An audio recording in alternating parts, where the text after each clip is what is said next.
Hey, Steve Saretsky here. As always, this is the Friday market update video where basically every Friday going to recap the Canadian real estate market for you. If you like these videos, hit subscribe, thumbs up. Obviously, really appreciate your support. I want to hear in the comments below from you guys. I want your feedback. I want to touch on a couple things, and this is really, for me, is the most interesting topic. It's something that I watch closely. I think that there's just so much liquidity in these markets, you know, obviously Canadian real estate being one of them, but since central banks basically embarked on this really experiment with hammering interest rates to the ground over the last 10 years, to the lowest rates we've ever seen, holding them there, and ultimately printing trillions and trillions of dollars and pumping it into the system, we have this just so much money just sloshing around really in any financial segment, whether that's Canadian real estate, or real estate globally. I mean, you can argue is back into bubble territory in a lot of these cities, whether it's Germany, Sweden, Australia, San Francisco, Seattle. The list really goes on and on. Ireland is back up at their peak before they went down. You look at the stock markets at record highs. You have Bitcoin. I think you have a lot of tech startups that there's just massive liquidity. These guys are just funding anyone that has an idea. And so basically what I'm trying to summarize is there's so much liquidity coming into this market. And it really, what it does is, because the interest rates are so low, people start to begin to search for yield. They start to take a little bit more risks, and it's basically a chase for yield. They're looking for higher returns, and now seeing that in Canadian real estate, we have been seeing it. Basically what's happening is a lot of, and this ultimately supports house prices, is what a lot of people are doing now is they're borrowing a home equity line of credit at say 3 or 4%, and then they're lending it out to a subprime borrower, a borrower that doesn't have the equity, they can't get a traditional loan. They're lending that out as say a second mortgage on title at between 8 to 10 to 12%. This is through various mortgage brokers that I've spoken with. I've personally met with guys that do private lending. They raise capital and basically loan it out to people that need it for either a 6-month or a 1-year term.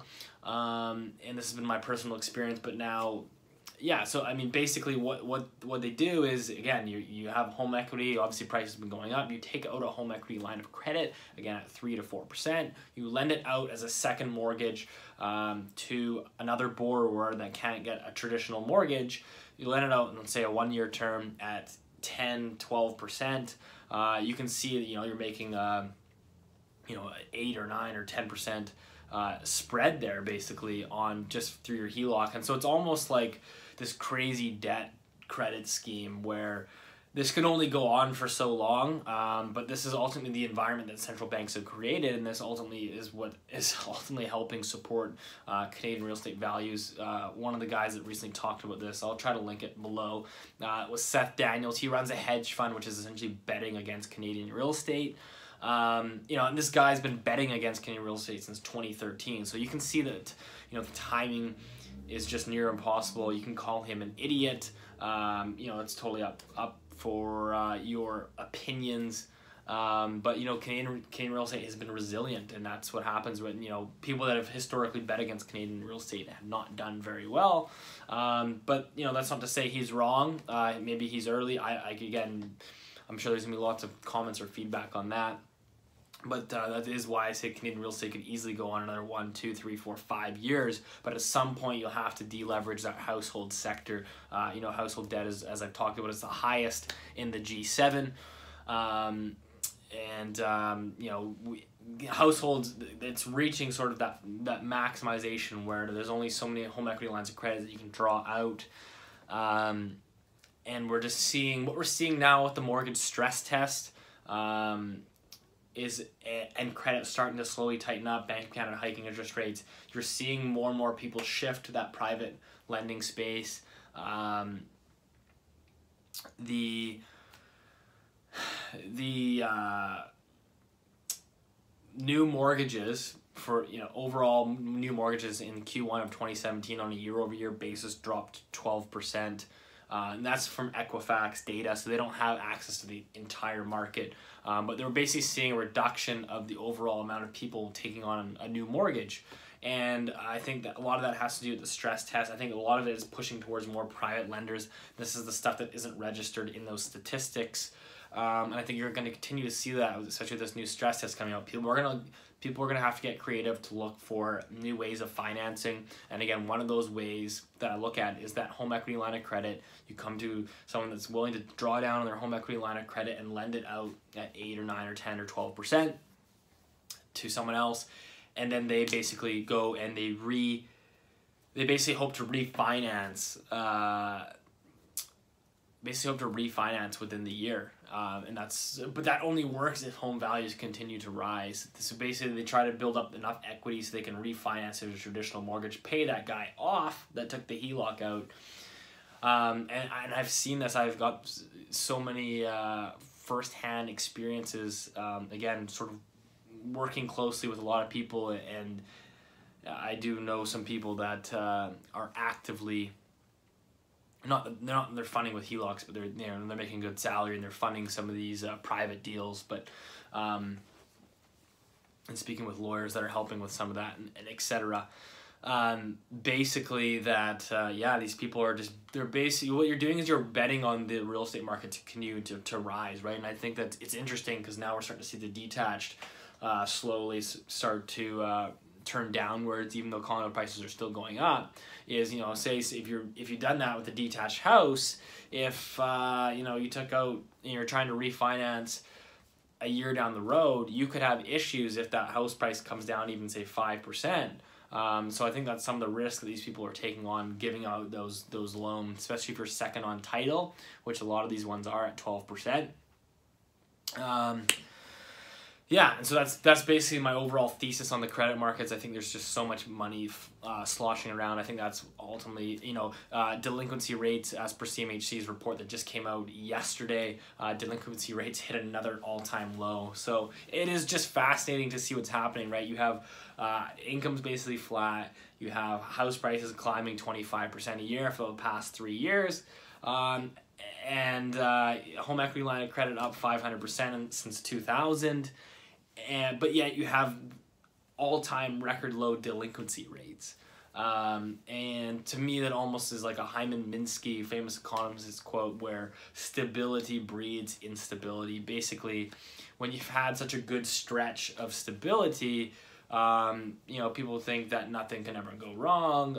Banks are more comfortable lending. They start taking more risks because it's been such a sure bet for really the last 20 years. And that's Hyman Minsky's famous quote, is he believes that markets, basically stability breeds instability. The longer that it is a stable market is the more it becomes unstable.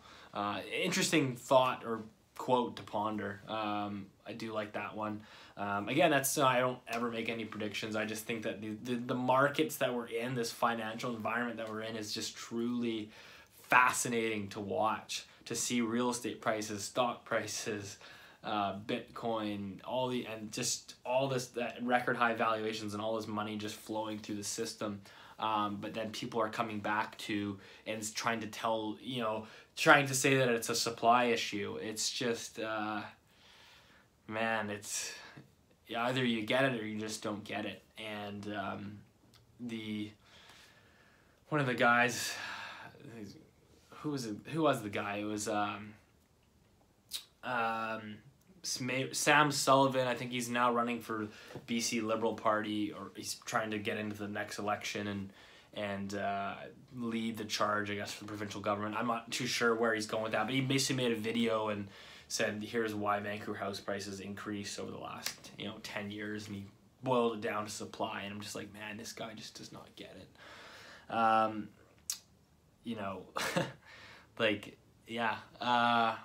That's what I got right now. I mean, I think Home Capital was a bit of a canary in the coal mine. Now Laurentian Bank, which is a bank in Quebec, has come out and said they found nearly $100 million of garbage loans, bad loans that they are now buying back. They said, oh, oops. I think basically what happens was there was fraudulent income at no verification, and so they bought back $100 million. So you have home cap them, and then, you know, stories of this home equity line of credit stuff, borrowing a home equity line to lend out. And it just seems like there's really just an endless supply of credit, and that's part of the reason why I do believe that prices could ultimately push higher because of that. But again, I do think at some point you're going to have to deleverage that household sector. You can't just take out an unlimited amount of home equity lines of credit. But, you know, the banks are just giving out this stuff like it's candy. I think, you know, I just got a letter in the mail last week offering me a line of credit, and girlfriend was offered a line of credit, and yeah, I don't know, it's interesting. That's what I got. The couple other things that I found interesting to note, again, this all comes back to the same sort of thing where these prices are still pushing higher in the condo market. As long as people believe that it can go higher and you have the credit to do so, they will push higher. A Vancouver condo in a Concord Pacific building, you know, average quality build, sold. It was a 1-bedroom. It sold for $1,500 a square foot. It was a new record in the building. It blew any other record out that I've ever seen. Nothing spectacular about the unit. No great view or anything. Basically, it was a 1-bedroom unit it was 550 square feet, and it sold for like $840,000. So $840,000 for a 1-bedroom, 550 square feet, and really like a newer but not that fancy of a building in downtown Vancouver. And so for me, I think that is just, you know, you're inching close to $1 million now for a 1-bedroom. At some point, I know. Who knows? Maybe this goes on longer, right? I think you have people that have been saying that Vancouver is due, but it keeps somehow pushing higher. But I think as long as you're still in this lax credit environment where there's just seems like an unlimited amount of money flowing through, that people will continue to speculate with it, and that's exactly what we're seeing. So, you know, don't be fooled by the whole supply issue narrative. I think it's a fallacy. You know, when people can buy, when you have prices going up and the access to the credit, and you've made $100,000 in a year, why would you not buy a second or a third or a fourth condo? And that's exactly what people are doing. You don't even need to rent it out. You basically just buy a condo, leave it empty, hold it, let it go up in 20% each year, and then you just sell it. You don't even need the rental income if you're going to truly have the money and speculate on it. That's CMHC just came out with their data today. Across Canada, record number of housing starts and the second highest all-time number of completions. And the development community is complaining, saying that they're being red taped and we need to build more. How much more can you build? You have a record number of housing starts. Every project, at least in Vancouver, is delayed by minimum 6 months because there's simply not enough trades. They can't keep up with the overwhelming lack of trades because they have so much construction underway. They can't even keep up, and they're asking for more leniency to build more. It's really remarkable. And yeah, anyways, would love to hear your thoughts. I hope you have a great weekend, and I'll talk to you soon.